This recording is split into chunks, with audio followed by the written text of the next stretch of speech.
प्रभु शासनेश प्रभु महावीर के पावन चरणों में कोटि वंदन। आचार्य भगवान के चरणों में कोटि वंदन।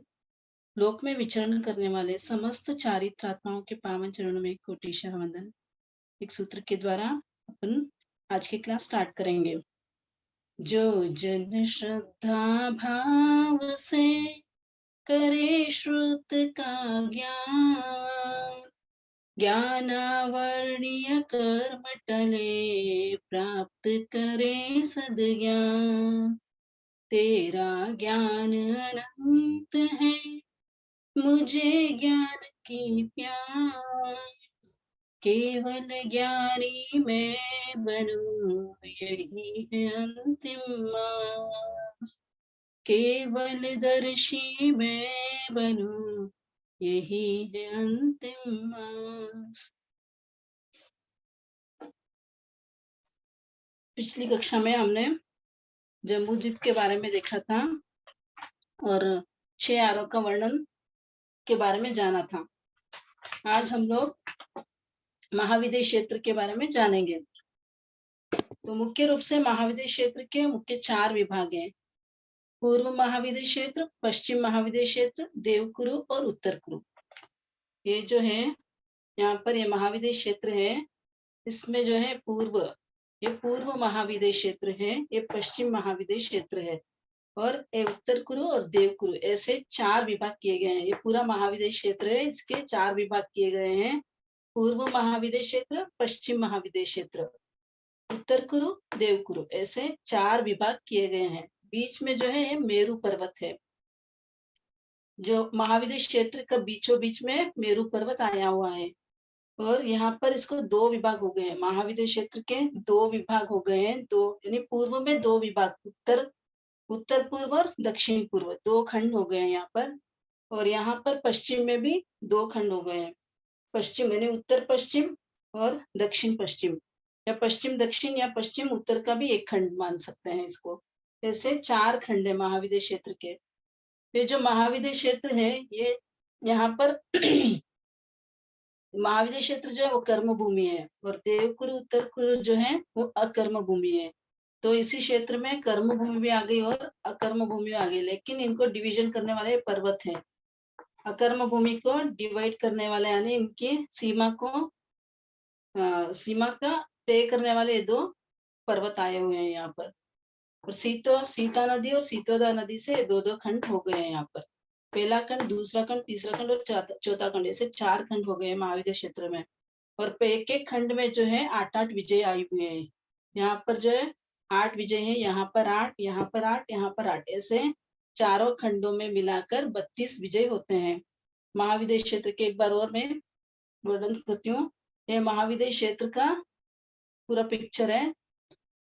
ऐसे समझने के लिए मैंने इसे ड्रॉ किया है, लेकिन रियल में पता नहीं ऐसा ही होगा क्या, थोड़ा सा सिमिलर है उससे। ये सीता और सीतोदा नदी, यहाँ से दिक्कीचद्र से सीतोदा नदी आती है और केशरीद्र से सीता नदी आई हुई है। तो ये जो पूर्व महाविदेश क्षेत्र है और पश्चिम महाविदेश क्षेत्र है, इनका 2 विभाग हो गया, 2 खंड हो गए हैं। तो यहाँ पर 8 विजय है, नीचे दक्षिण में 8 विजय है, यहाँ पर 8 विजय है और यहाँ पर 8 विजय है। तो ये विजय कहाँ से स्टार्ट करेंगे? पहली विजय जो है इधर से शुरू करेंगे। पूर्व उत्तर का खंड जो है वहां से पहला विजय शुरू होगा, यानी पहले से 8वें विजय तक यहाँ पर है 1 2 3 4 5 6 7 8, ऐसे 8 विजय पूर्व उत्तर खंड में आए हुए हैं। पूर्व के दक्षिण खंड में 9 से स्टार्ट करेंगे, इस साइड से ऐसे जाएंगे, इस साइड आएंगे, तो 9 10 11 12 13 14 15 16, इस तरह 16 हुए। तो पहले खंड में 8, दूसरे खंड में 16, और यहाँ पर पश्चिम दक्षिण दिशा में 17, यहाँ पर 16 तक खत्म किया था हमने। यहाँ से वापस शुरू करेंगे 17 18 19 20 21 22 23 24, ऐसे 8 विजय यहाँ पर है। और 25 26 27 28 29 30 31 32, ये 8 विजय पश्चिम उत्तर दिशा में आए हुए हैं। पश्चिम की दक्षिण दिशा में 8 है, 17 से 24 तक है। पश्चिम की उत्तर दिशा में 25 से 32 तक है। पहले पूर्व उत्तर खंड में 1 से 8 विजय आए हुए हैं। 9 से 16 तक जो है पूर्व के दक्षिण दिशा में दक्षिण खंड में आए हुए हैं, और पश्चिम के दक्षिण खंड में 17 से 24 विजय आए हुए हैं, और पश्चिम के उत्तर दिशा में 25 से 32 विजय आई हुई है। तो यहाँ पर महाविजय क्षेत्र में हमेशा तीर्थंकरों का विचरण होता ही रहता है। यहाँ पर जो 8वीं विजय है उसमें श्री सिमंदर स्वामी अभी भी विचरण कर रहे हैं, तो इनको विहरमान बोलते हैं। जो अभी विचरण कर रहे हैं उनको विहरमान कहते हैं।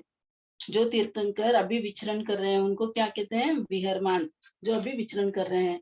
जो 8वीं विजय में है, पहले सिमंदर स्वामी यहाँ पर विचरण कर रहे हैं। पहली 8वीं विजय में, यानी पहले खंड में, पूर्व उत्तर के खंड में 8वीं विजय में श्री सिमंदर स्वामी जी अभी भी विचरण कर रहे हैं। और दूसरे जो विहरमान है वो है श्री युगमंदर स्वामी जी अभी भी यहाँ पर विचरण कर रहे हैं, यानी 25वीं विजय में। यह है पश्चिम के उत्तरखंड में, पश्चिम का जो उत्तरखंड है उसमें अभी भी श्री युगमंदर स्वामी जी विचरण कर रहे हैं। पहले जो है श्री सिमंदर स्वामी जी वो 8वीं विजय में विचरण कर रहे हैं, और 25वीं विजय में दूसरे विहरमान विचरण कर रहे हैं। दूसरे विहरमान कौन है? युगमंदर स्वामी जी। तीसरे जो है श्री बाहु स्वामी जी, वो 9वें विजय में अभी भी विचरण कर रहे हैं, और 24वीं विजय में श्री सुबाहु स्वामी जी विचरण कर रहे हैं। यानी जम्बू द्वीप का जो महाविजय क्षेत्र है उसमें 4 तीर्थंकर अभी विचरण कर रहे हैं। ऐसे ही 5 महाविजय क्षेत्र है, प्रत्येक महाविजय क्षेत्र में 4-4 तीर्थंकर विचरण कर रहे हैं, यानी 5 महाविजय क्षेत्र है और एक महाविजय क्षेत्र में 4-4 तीर्थंकर है। तो इस प्रकार 20 तीर्थंकर हो गए। एक बार और बोलती हूँ, ये महाविजय क्षेत्र जो है जम्बू द्वीप का महाविजय क्षेत्र है, इसमें 4 तीर्थंकर विचरण कर रहे हैं अभी 8वीं विजय में, 9वीं विजय में, 24 और 25वीं विजय में। जो लास्ट वाले जो है उनमें 4 तीर्थंकर अभी भी विचरण कर रहे हैं, यानी विहरमान स्वामी अभी भी विचरण कर रहे हैं। जो जम्बू द्वीप का महाविजय क्षेत्र है उसमें 4 तीर्थंकर अभी विचरण कर रहे हैं। दातकी खंड में 2 महाविजय क्षेत्र है, पुष्कर द्वीप में 2 महाविजय क्षेत्र है। इन दोनों में भी 2-2 महाविजय क्षेत्र में, यानी एक में 4-4 तीर्थंकर होंगे। टोटली 5 महाविजय क्षेत्र हैं। 5 महाविजय क्षेत्र में प्रत्येक में 4-4 तीर्थंकर है। इस प्रकार 20 तीर्थंकर अभी भी विचरण कर रहे हैं। एक महाविजय क्षेत्र में 4-4 तीर्थंकर विचरण कर रहे हैं, तो 5 महाविजय में 20 विहरमान विचरण कर रहे हैं। ये जो विहरमान है ऐसे ही होगा वहां पे भी, जो दातकी कुंड और पुष्कर द्वीप में भी ऐसे ही होगा, वो आगे देखेंगे अपन। अभी पहले मेरू पर्वत को जानेंगे, मेरू पर्वत कैसा है।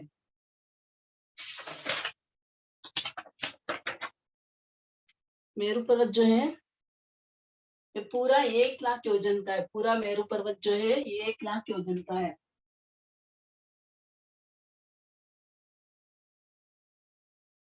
पूरा टोटल जो है मेरू पर्वत की लंबाई कितनी है? 1 लाख योजन की मेरू पर्वत की लंबाई है। नीचे से जमीन में 1000 योजन अंदर गया हुआ है। जैसे जमीन के अंदर 1000 योजन है, नीचे गया हुआ है। ये यहाँ पर जमीन है, ये जमीन पर है। इससे नीचे 1000 योजन नीचे, जैसे रूट होता है, ट्रीज के लिए रूट होता है, वैसे ही ये मेरू पर्वत का रूट समझ सकते हैं। तो नीचे से 1000 योजन जमीन के अंदर गया हुआ है। यहाँ से जो है समतल भूमि में ये 10,000 योजन का है। जमीन पर जो है चौड़ा, इसकी चौड़ाई जो है 10,000 योजन की है। नीचे जमीन के अंदर जो है थोड़ा सा ज्यादा है, 10,090 योजन चौड़ाई है। 10,090 योजन 10/11, यानी 10,090, 10/11 योजन का नीचे से ये चौड़ाई है। ये थोड़ा सा चौड़ा ज्यादा है, नीचे से ऊपर जाते हुए थोड़ा सा कम हो गया है यहाँ पर। तो ये 10,000 योजन जमीन पर इसकी चौड़ाई है। नीचे जो चौड़ाई है 10,090 योजन 10/11 योजन का, ये यहाँ पर नीचे की चौड़ाई है पूरी। और ऊपर की जो चौड़ाई है, ये चौड़ाई जो है ये 10,000 योजन की है। ये अंदर कितना गया हुआ है? 1,000 योजन गया है। इसको प्रथम कांड बोलेंगे। ये जो अंदर गया हुआ है जमीन के अंदर, जो मेरू पर्वत है, उसको प्रथम कांड बोलेंगे। जो द्वितीय कांड है वो है 63,000 योजन का है। 63,000 योजन का ये द्वितीय कांड है। प्रथम कांड 1000 योजन का, द्वितीय कांड होगा 63,000 योजन का, और तृतीय कांड है 36,000 योजन का। यह है तृतीय कांड।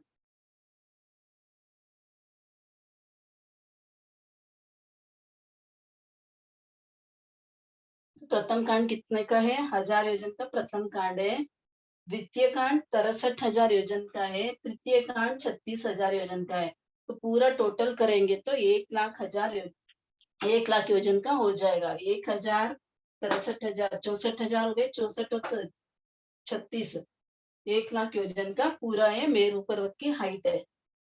अब यहाँ पर जो है जमीन पर भद्रशाल वन आया हुआ है। यहाँ पर इस पूरे मेरू पर्वत पर 4 वन आए हुए हैं। पहला है भद्रशाल वन, दूसरा है नंदन वन, तीसरा है सोमनस वन, चौथा है पंडक वन। यहाँ पर 4 वन आए हुए हैं। तो पहला वन है जो है जमीन पर है, इसका नाम है भद्रशाल वन। दूसरा वन है नंदन वन। यहाँ से 500 योजन ऊपर जाने पर दूसरा नंदन वन आया हुआ है।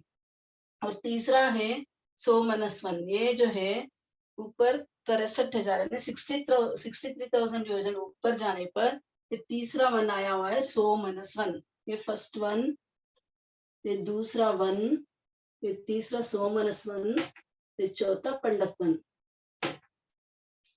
तो यहाँ से वापस 36,000 योजन ऊपर जाने पर पंडक वन आया हुआ है। ये पंडक वन कितने ऊपर है? 36,000 योजन ऊपर। यहाँ से द्वितीय कांड से 36,000 योजन ऊपर, यानी नीचे से अगर गिनेंगे तो ये 1,00,000 योजन ऊपर आ जाएगा। जमीन से गिनेंगे तो 99,000 ऊपर आएगा। जमीन से 99,000 ऊपर ये पंडक वन आया हुआ है। एक बार और बोलती हूँ मैं, ये जो मेरू पर्वत है नीचे से थोड़ा 1,000 योजन जमीन के अंदर गया हुआ है। जमीन के ऊपर जो इसकी चौड़ाई है वो है 10,000 योजन की है। नीचे जमीन के अंदर जो चौड़ाई है वो है 10,090 योजन 10/11 योजन की है। 10,090 10/11 योजन की नीचे से चौड़ाई है। ऊपर से थोड़ा सा छोटा हो गया है, तो यहाँ पर 10,000 योजन की चौड़ाई है। उसके 500 योजन ऊपर जाने पर नंदन वन है। ये जो 1,000 योजन नीचे गया हुआ है वो है प्रथम कांड है। द्वितीय कांड जो है 63,000 योजन का है। भूमि से, यहाँ से जमीन से यहाँ तक जो है, जहाँ पर सोमनस वन आया हुआ है वहां तक जो है वो है द्वितीय कांड है। और उसके ऊपर जो है 36,000 योजन का तीसरा कांड है, यानी तृतीय कांड है यहाँ पर। तो वो कहाँ तक है? पंडक वन तक है। सोमनस वन से पंडक वन तक 36,000 योजन की दूरी है। तो ऐसे भी देख सकते हैं, यहाँ से 36,000 योजन की दूरी है। यहाँ से जो है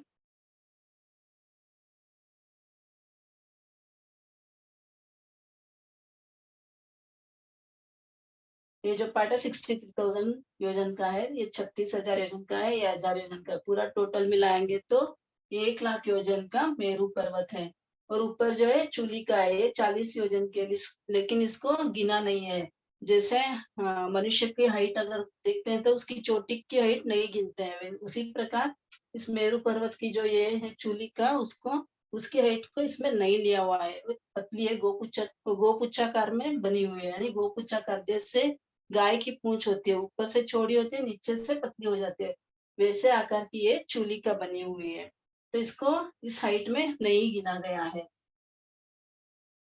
यहाँ पर जो है 4 वन है। पूरे मेरू पर्वत पे 4 वन आए हुए हैं। पहला जो है भद्रशाल वन जमीन पर है। दूसरा जो है नंदन वन, 500 योजन ऊपर जाने पर दूसरा वन आया हुआ है नंदन वन। तीसरा वन है 63,000 योजन ऊपर जाने पर तीसरा वन आया हुआ है सोमनस वन।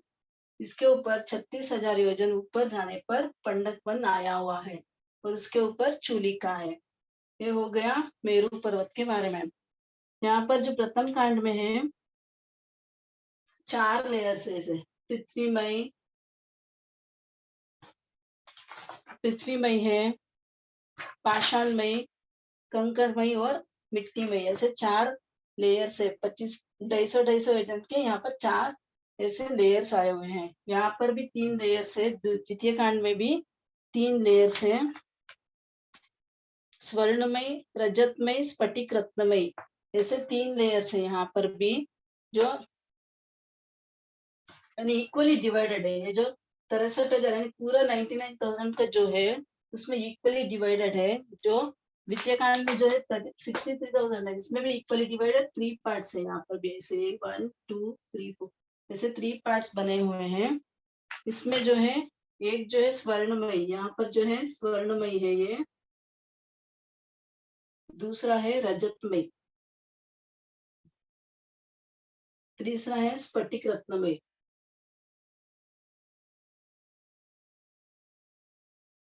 और चौथा है अंक रत्नमयी। यानी इसका जो कलर है स्वर्णमय होगा यहाँ पर, ये रजत में यानी सिल्वर जैसा होगा, स्फटिक रत्न में यानी शाइनिंग वाला होगा, और अंक रत्न में। ऐसे 4 डिवीजन हुए हैं यहाँ पर द्वितीय कांड में। तृतीय कांड में स्वर्णमय है। तृतीय कांड जो है पूरा ये स्वर्णमय है।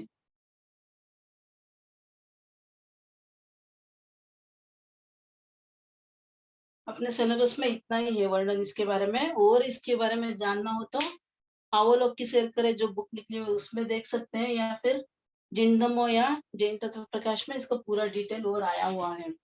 अपने जो सिलेबस में वो इतना ही है। एक बार और बोल देती हूँ मैं 4 वनों के बारे में। पहला है बद्रिशाल वन जो जमीन पर है, 500 योजन ऊपर जाने पर नंदन वन ने, 63,000 योजन जाने पर सोमनस वन ने, और उसके ऊपर 36,000 योजन जाने पर पंडक वन ने। इस पंडक वन पर ही तीर्थंकरों का जन्माभिषेक इंद्रदेव आकर मनाते हैं यहाँ पर।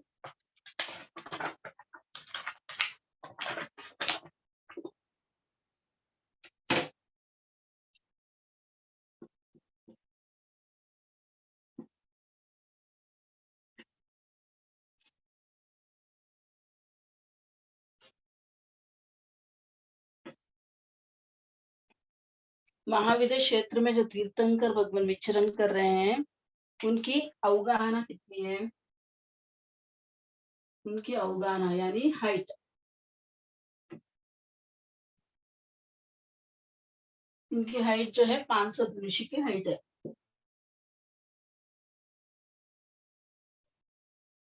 इनकी उम्र 84 लाख पूर्व की उम्र होगी इनकी।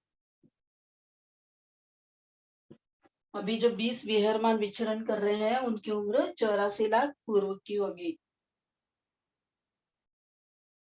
गृहस्थ काल, ये गृहस्थ काल में कितने कितने कितने साल तक रहे? यानी 83 लाख पूर्व तक गृहस्थ में रहे। और दीक्षा पर्याय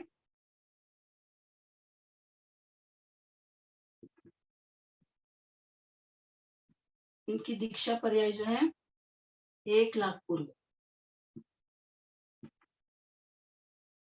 यानी 84 लाख पूर्व में से 83 लाख पूर्व वो घर में रहते हैं।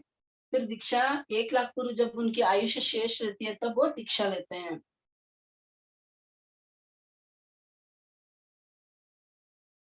दीक्षा लेने के बाद छद्मस्त काल,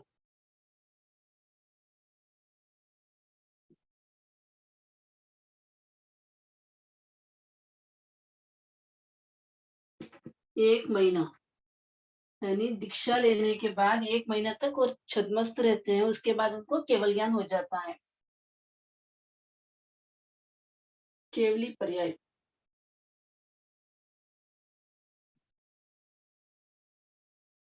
उनकी केवली पर्याय जो है 1 लाख पूर्व में 1 महीना कम,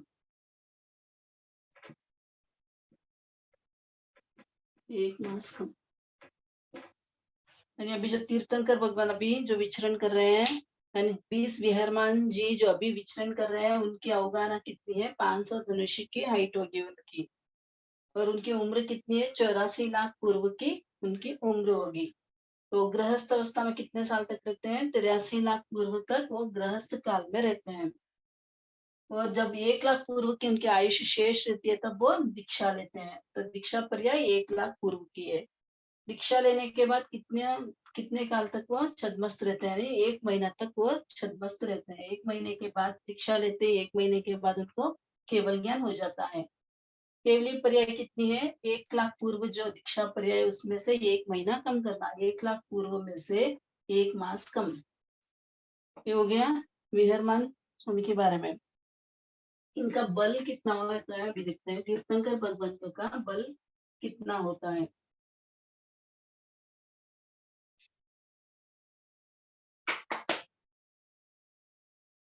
एक तीर्थंकर भगवंत को बल का परिणाम इस प्रकार है। 2000 सिंहों का बल एक अष्टापद में। 2000 सिंह का बल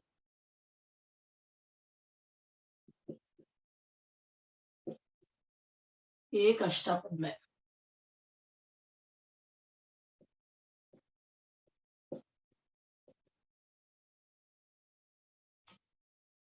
फिर 10 लाख अष्टापदों का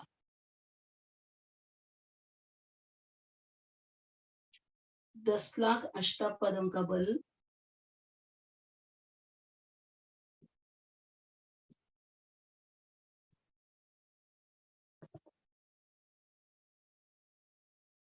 एक बलदेव में।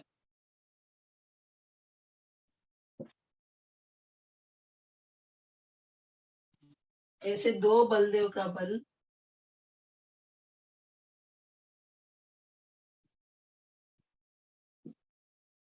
एक वासुदेव में।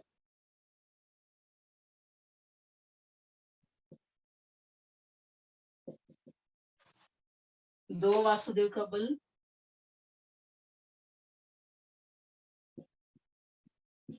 एक चक्रवर्ती में।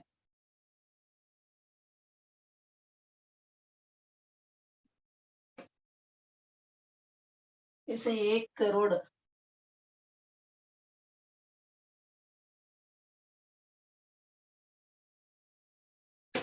1 करोड़ चक्रवर्ती का बल एक देवता में।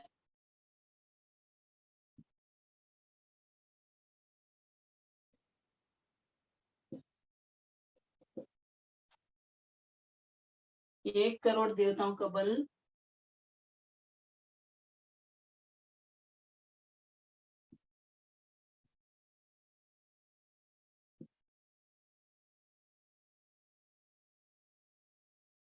एक इंद्र में।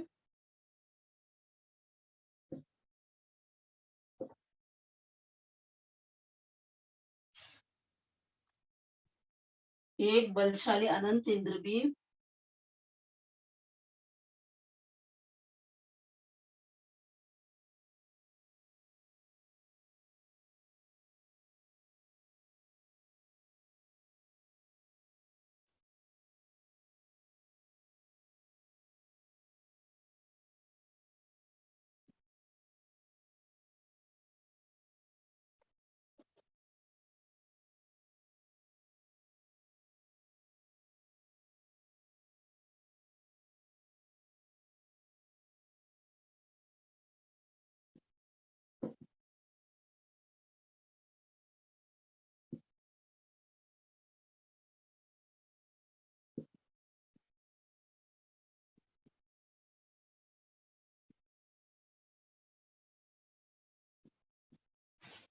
यानी 2000 सिंह का बल जो है एक अष्टापद में होता है। 10 लाख अष्टापदों का बल एक बलदेव में होता है। 2 बलदेव का बल एक वासुदेव में होता है। 2 वासुदेव का बल एक चक्रवर्ती में होता है। 10 करोड़ चक्रवर्ती का बल एक देवता में होता है। 10 करोड़ देवताओं का बल एक इंद्र में होता है।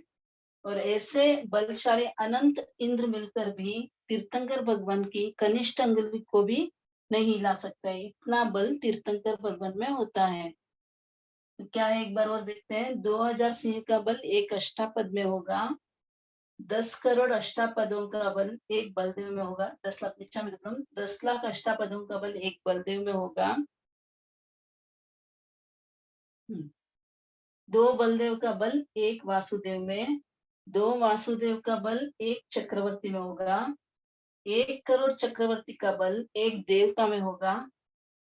1 करोड़ देवताओं का बल एक इंद्र में होगा। ऐसे बलशाली अनंत इंद्र मिलकर भी तीर्थंकर भगवान की कनिष्ठ अंगुली यानी छोटी अंगुली, सबसे छोटी जो अंगुली है उसको भी हिला नहीं सकते। इतने बलशाली अपने तीर्थंकर भगवान होते हैं। तो 84 लाख पूर्व किसे कहते हैं वो देखिए। तीर्थंकर भगवान की आयुष्य जो है 84 लाख पूर्व की है। 84 लाख पूर्व किसे कहते हैं?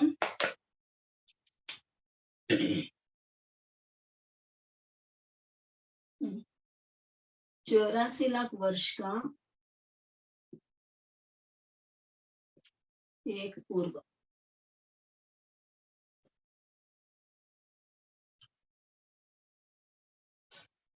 चौरासी लाख एक पूर्वांग है, एक पूर्वांग। 84 लाख वर्ष का एक पूर्वांग होगा। 84 लाख पूर्वांग, 84 लाख पूर्वांग का एक पूर्व। यानी 84 लाख वर्ष का एक पूर्वांग होगा। 84 लाख पूर्वांग का एक पूर्व होगा। इसका मतलब क्या हुआ? इसको वर्ष में कन्वर्ट करना है। कितने वर्ष, एक पूर्व में कितने वर्ष होते हैं? तो 84 लाख इंटू 84 लाख, 84 लाख इंटू 84 लाख करेंगे तो इसका आंसर आएगा 70560।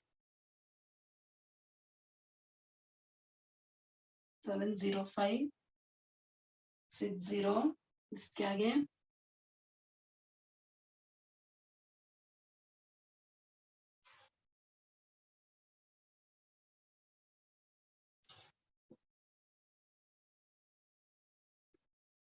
10 जीरो, यानी 7056। इसके आगे 10 जीरो लगाने हैं। इतने वर्ष का एक पूर्व होगा।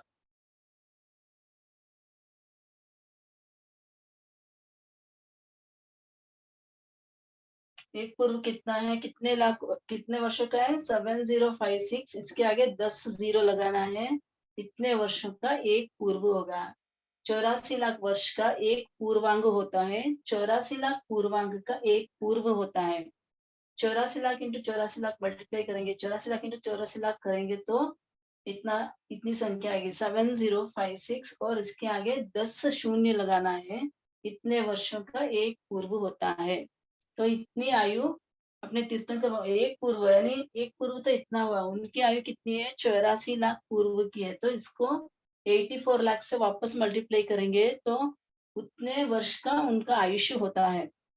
ये तो एक पूर्व, सिर्फ एक पूर्व हुआ। 1 लाख पूर्व के उनकी दीक्षा पर्याय से, तीर्थंकर भगवंतों की दीक्षा पर्याय जो है 1 लाख पूर्व की है, और 83 लाख पूर्व वो गृहस्थ में रहते हैं। टोटल आयु 84 लाख पूर्व की है।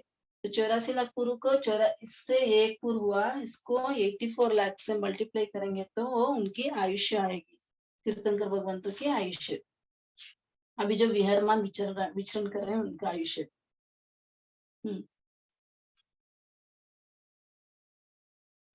अभी जम्बूद्वीप में कितने तीर्थंकर भगवान विचरण कर रहे हैं?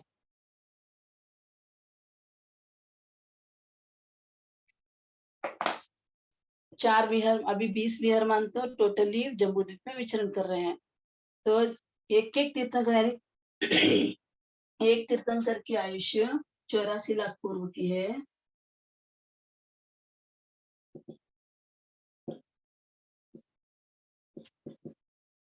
84 लाख पूर्व की है। ये 84 लाख पूर्व, 83 लाख पूर्व खत्म होने के बाद वो दीक्षा लेते हैं। तो 83 लाख पूर्व हो जाएंगे। जब 1 लाख पूर्व उनका शेष रहता है तब वो दीक्षा लेते हैं।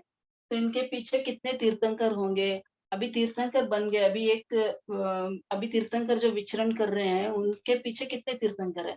वहां पर जो क्षेत्र है वो कभी खाली नहीं रहता। एक तीर्थंकर का निर्माण होता है तो तुरंत उसी समय एक और तीर्थंकर उनके स्थान पर आ जाते हैं। तो उनके पीछे कितने तीर्थंकर होंगे? अभी जो सिमंदर स्वामी जी है उनका निर्माण हो जाए तो नेक्स्ट तीर्थंकर रेडी रहते हैं। जो उनकी आयुष्य 83 लाख पूर्व गृहस्थ काल में रहती है। उनका 83 लाख पूर्व खत्म हो जाता है और वो दीक्षा ले लेते हैं। सिमंदर स्वामी भगवान अगर निर्वाण हो जाते हैं उनके पीछे नेक्स्ट तीर्थंकर रेडी रहते हैं। ऐसे उनके पीछे एक और तीर्थंकर रेडी रहते हैं। ऐसे कितने कितने तीर्थंकर होंगे? तो एक तीर्थंकर के पीछे 83 तीर्थंकर भगवान होते हैं, यानी उनका जन्म हो चुका है। सीमंत स्वामी है, उनके पीछे कितने तीर्थंकर होंगे? 83 तीर्थंकर होते हैं। यानी अभी तीर्थंकर बने नहीं, लेकिन उनका जन्म हो चुका है, वो गृहस्थ में है अभी, तो 83 तीर्थंकर होते हैं। तो ऐसे 20 विहरमान है, तो 20 83 इंटू 20 कितना होगा? 1660। यानी इतने जो तीर्थंकर है अभी गृहस्थी में है, 1660 तीर्थंकर गृहस्थ अवस्था में है अभी भी, और 20 तीर्थंकर अभी विचरण कर रहे हैं, तो टोटल 1680।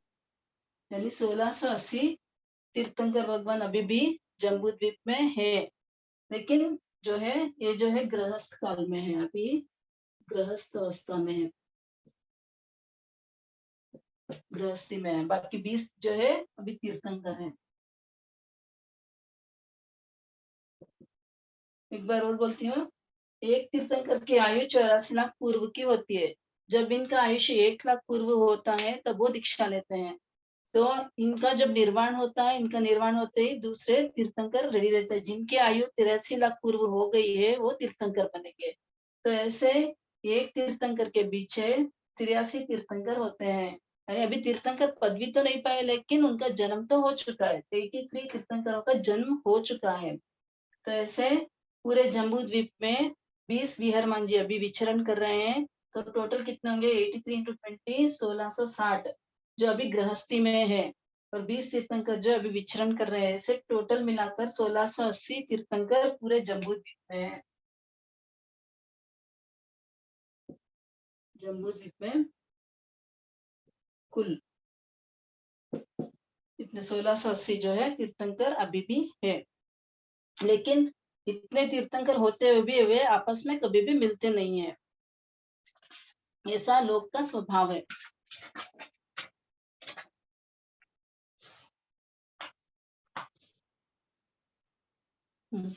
जीवन की अवगाहना कैसे मापी जाती है?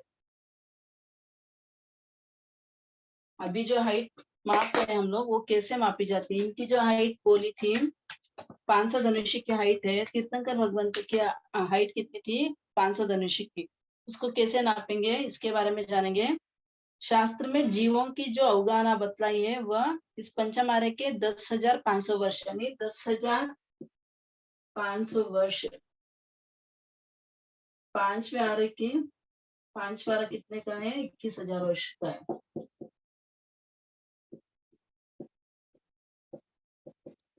इसका आधा टाइम व्यतीत होने के बाद, यानी 10,500 वर्ष बीतने के बाद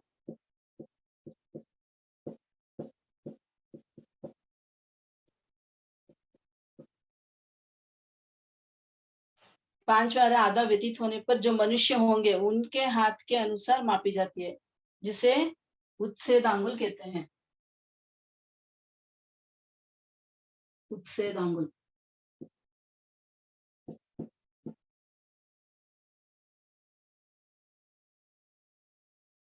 दस हजार पांच सौ वर्ष, पांचवा आ रहा है कि 10,500 वर्ष बीत जाने के बाद जो मनुष्य की हाइट होगी उसे उच्छेद आंगुल बोलेंगे।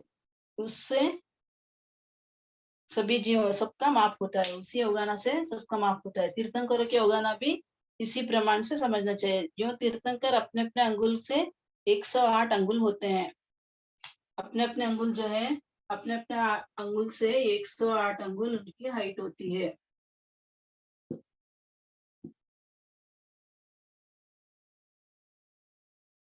अवगाहना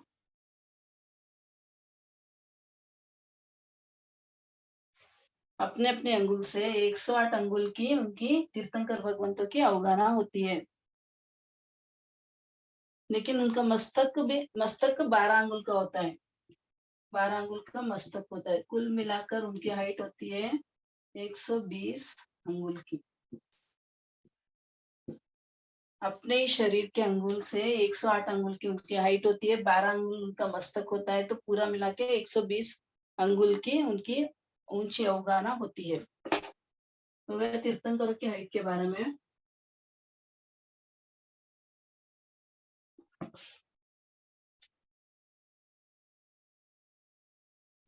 जम्बू द्वीप में कुल नदियां कितनी आई हुई है? जम्बू द्वीप में पिछली कक्षा में हमने देखा था 14 14,56,000 नदियां।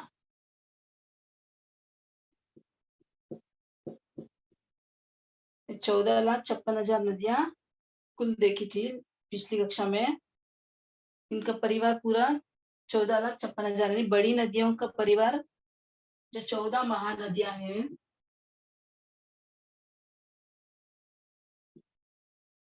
जो 14 महानदियां, उनका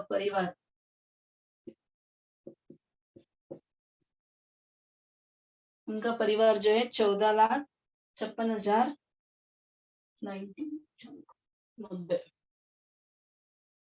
56,090 नदियों का परिवार होता है। बरोबर। 14,56,000 ही है। महाविद्य क्षेत्र में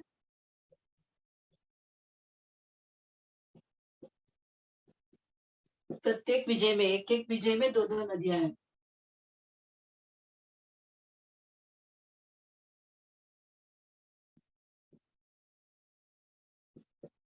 प्रत्येक विजय में 2 नदियां हैं।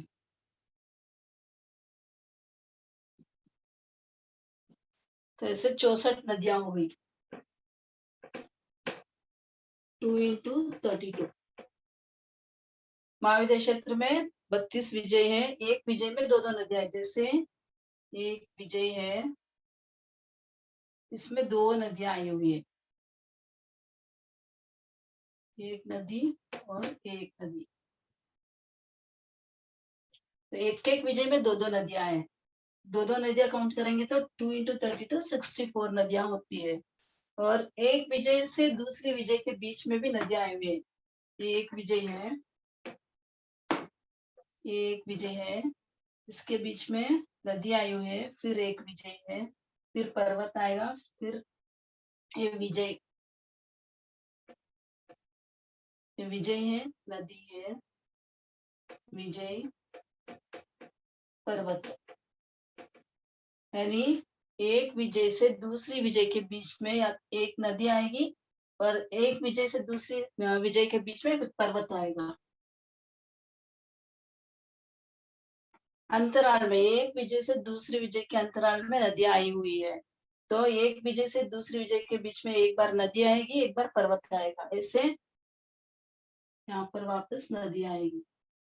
इस प्रकार पूरी 12 नदियां आई हुई है। एक विजय से दूसरी विजय के बीच में जो नदियां हैं वो 12 नदियां हैं, यानी विजयों के अंतराल में।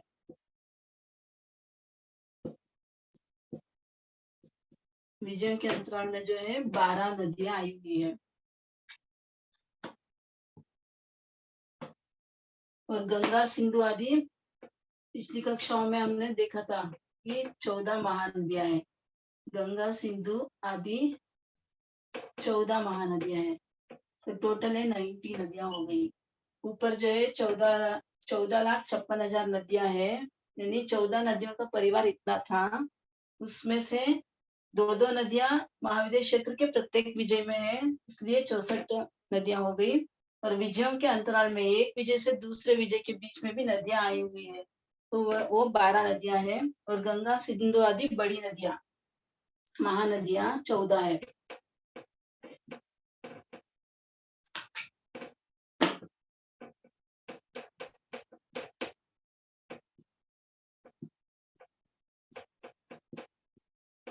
तो टोटल कुल नदियां 14,56,090।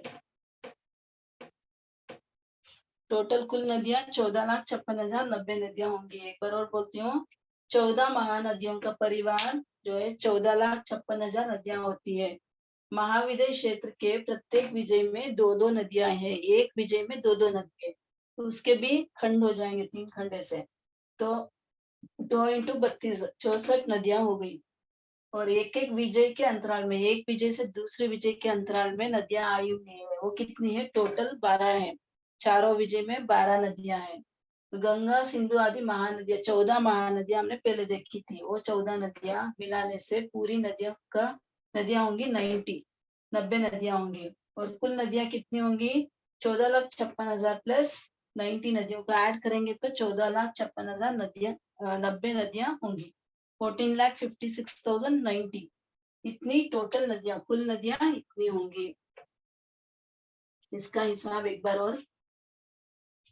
14 महानदियों, उनका परिवार हमने पिछली कक्षा में देखा था कि 14,56,000 नदियां थी, 14,56,000। और महाविद्य क्षेत्र में जो प्रत्येक विजय है उसमें 2-2 नदियां आई हुई है। तो 2-2 नदियां, एक विजय में तो 32 विजय है, 32 विजय में 2-2 नदियां तो 64 नदियां हो गई। विजयों के अंतराल में एक विजय और दूसरी विजय के बीच में भी नदियां आई हुई है, वो कितनी है? वो 12 नदियां हैं।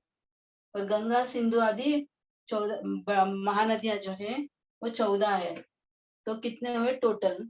4 + 2 8 + 10, तो 90 नदियां होती, इनका कुल मिलाएंगे तो 90 नदियां होंगी।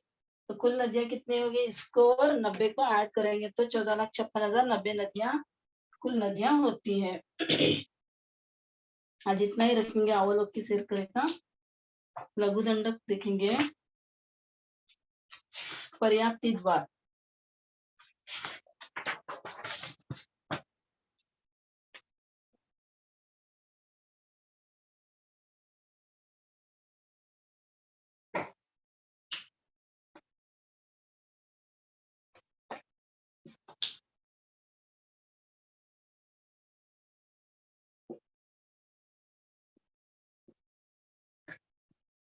बारहवां द्वार है पर्याप्ति द्वार।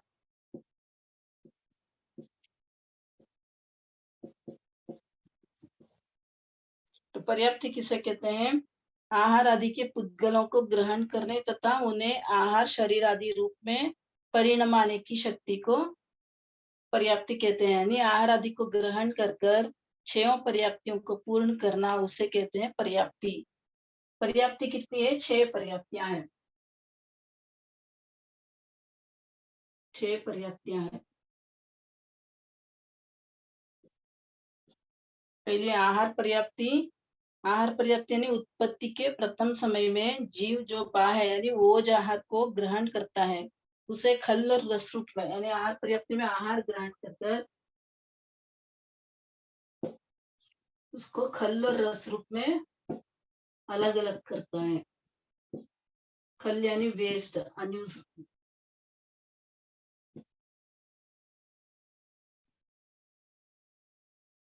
अनयूजफुल और यूजफुल।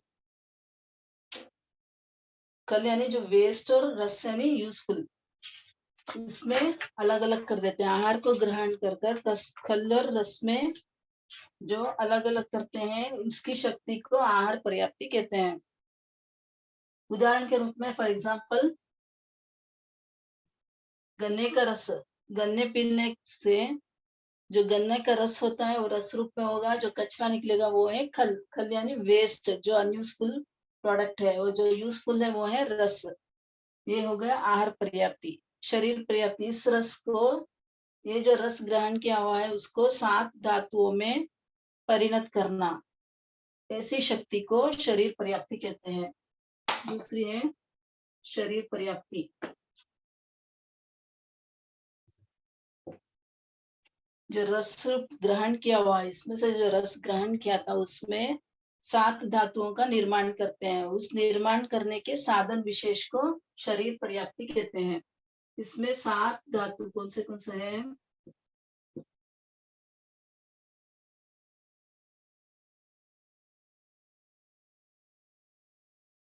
रस, दूसरा है रक्त, तीसरा है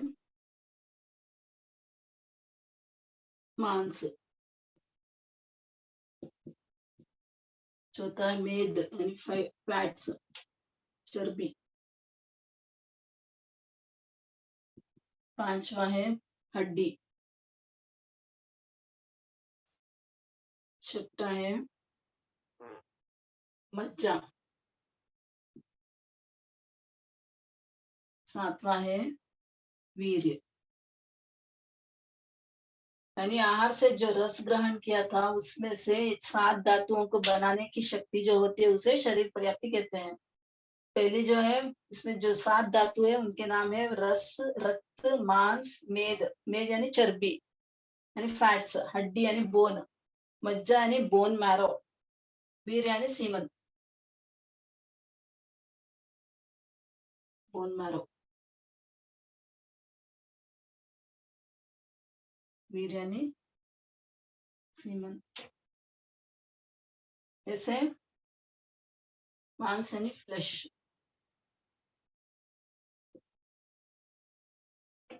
जैसे 7 धातुओं का निर्माण करने की जो साधन है उसे शरीर पर्याप्ति कहते हैं। कौन से 7 धातु? रस, रक्त, मांस, मेद, हड्डी, मज्जा और वीर्य। ये 7 जो प्राप्त होते हैं उसे शरीर पर्याप्ति कहते हैं। आगे आगे जो है इंद्रिय पर्याप्ति। तीसरी पर्याप्ति कौन सी है? इंद्रिय पर्याप्ति। रस में से जिस जीव को जितनी इंद्रिय प्राप्त करनी हो उन इंद्रिय योग पुद्गलों को ग्रहण करके इंद्रिय रूप परिणमन करना, वो है इंद्रिय पर्याप्ति। ऐसी शक्ति का साधन यानी ऐसे जो रस जो ग्रहण किया है उनको इंद्रियों में प्राप्त करनी, उनको जितनी जीव में जितनी इंद्रिय बताई गई है उन इंद्रियों को कन्वर्ट करने की जो शक्ति साधन है उसे इंद्रिय पर्याप्ति कहते हैं। चौथा है श्वासोच्छ्वास पर्याप्ति। श्वासोच्छ्वास वर्गणा के पुद्गलों को ग्रहण कर परिणमन कर विसर्जन करने की शक्ति का साधन श्वासोच्छ्वास पर्याप्ति है। यानी श्वासोच्छ्वास वर्गणा के पुद्गलों को ग्रहण करना, फिर उनको परिणमन करना, फिर उनको विसर्जन करना, ऐसी जो शक्ति यानी साधन है उसे श्वासोच्छ्वास पर्याप्ति कहते हैं। भाषा पर्याप्ति। भाषा वर्गणा के पुद्गलों का ग्रहण करना, उनको परिणमन करना और विसर्जन करने की शक्ति का साधन भाषा पर्याप्ति है। छठी पर्याप्ति है मन पर्याप्ति। मनोवर्गणा के पुद्गलों का ग्रहण, परिणमन और विसर्जन करने की शक्ति का साधन मन पर्याप्ति है। तीनों की परिभाषा सेम सेम ही है। श्वासोच्छ्वास के पुद्गलों को ग्रहण करके परिणमन करके विसर्जन करने के साधन को श्वासोच्छ्वास पर्याप्ति कहते हैं। भाषा पर्याप्ति में भाषा वर्गणा के पुद्गलों को ग्रहण कर परिणमन कर विसर्जन करने के साधन को भाषा पर्याप्ति कहते हैं। और मनोवर्गणा के पुद्गलों को ग्रहण कर उसको परिणमन कर और विसर्जन करने की शक्ति का साधन मन पर्याप्ति है। अब किस किस दंडक में कितनी कितनी पर्याप्तियां होती है? पहले नारकी में। नारकी में जो है 6 सभी पर्याप्तियां हैं। देवता में 5 लेकिन सभी होती है। भाषा और मन पर्याप्ति जो है वो एक साथ में बनते हैं, दोनों समकाल में ही पूर्ण होती है। यानी भाषा पर्याप्ति और जो मन पर्याप्ति है एक ही समय में पूरी होती है, इसलिए 5 पर्याप्तियां दी हुई है, लेकिन पाते सभी है, 6 पर्याप्तियां होती है। 5 स्थावर में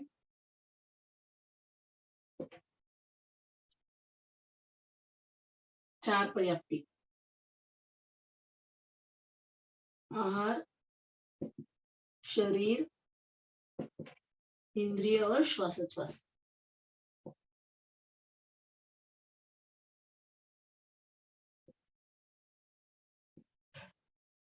पांच स्थावर में 4 पर्याप्तियां होती है, 3 विकलेंद्रियों और 5 असन्नितिरेंज पंचेंद्रिय में 5 पर्याप्तियां होती है। आहार, शरीर, इंद्रिय, श्वासोच्छ्वास, 4 तो है इसे, और उसके ऊपर भाषा पर्याप्ति। विकलेंद्रिय तो मुंह आ गया यानी दूसरी इंद्रिय आ गई यानी जीवा आ गई, तो भाषा पर्याप्ति भी है। पहले की 4 आहार, शरीर, इंद्रिय, श्वासोच्छ्वास के साथ भाषा भी होगी, तो इनकी 5 पर्याप्तियां होती है। सन्नितिरेंज पंचेंद्रिय में सन्नितिरेंज पंचेंद्रिय में 6 पर्याप्तियां होंगी, सभी पर्याप्तियां होंगी। कर्म भूमि मनुष्य में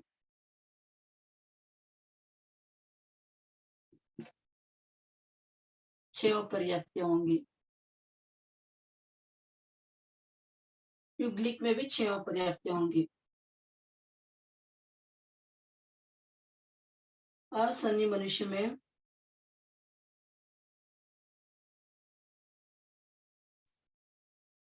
3.5 पर्याप्ति, यानी आहार शरीर इंद्रिय तो होती है, श्वासोच्छ्वास लेते हैं छोड़ते नहीं, उसके पहले ही वो मर जाते हैं, यानी 3.5 पर्याप्ति है। 3.5 पर्याप्ति में ही वो काल कर जाते हैं। असन्य मनुष्य जो है 3.5 पर्याप्ति करते ही वो काल कर जाते हैं। 3 पर्याप्ति पूर्ण हो जाती है, आहार शरीर इंद्रिय पर्याप्ति तो पूर्ण हो जाती है, श्वासोच्छ्वास पर्याप्ति पूरी नहीं होती, सिर्फ श्वास लेते हैं लेकिन छोड़ते नहीं, उससे पहले ही उनकी मृत्यु हो जाती है। तो इसलिए यहाँ पर असन्य मनुष्य के 3.5 पर्याप्ति कही गई है। और सिद्ध भगवान में 9 पर्याप्त 9 अपर्याप्त।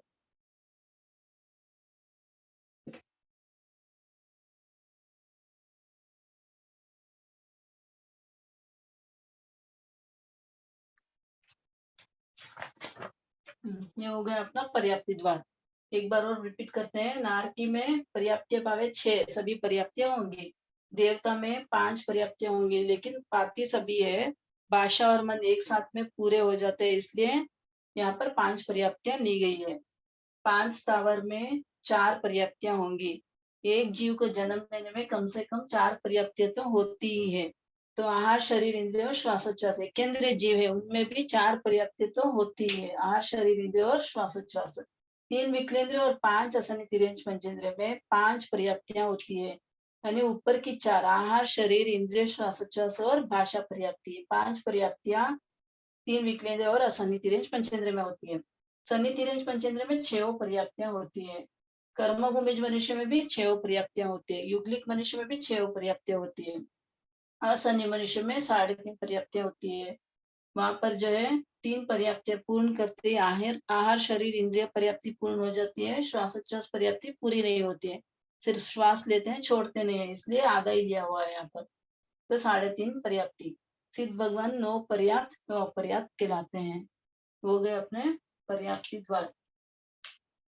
आगे नेक्स्ट क्लास में दृष्टि द्वार के बारे में जानेंगे, और आवलोक की शेर करे में पंडक वन पर जो तीर्थंकरों का अभिषेक करते हैं उसके बारे में अगली कक्षा में जानेंगे। गुरु भगवंतों से जितना भी जाना है, पढ़ा है, समझा है, उसको आपके सामने निवेदन करने का प्रयास किया है। जिनवाणी के विरुद्ध या आगम विरुद्ध कुछ भी कहने में आया तो अनंत सिद्ध केवली भगवान के साक्षात तस्मित् चामित ब्रह्म। गुरु भगवंतों को कृतज्ञता देने का पाठ बोलेंगे। अहो गुरुवर कृपा करिए दे दिया तम ज्ञान,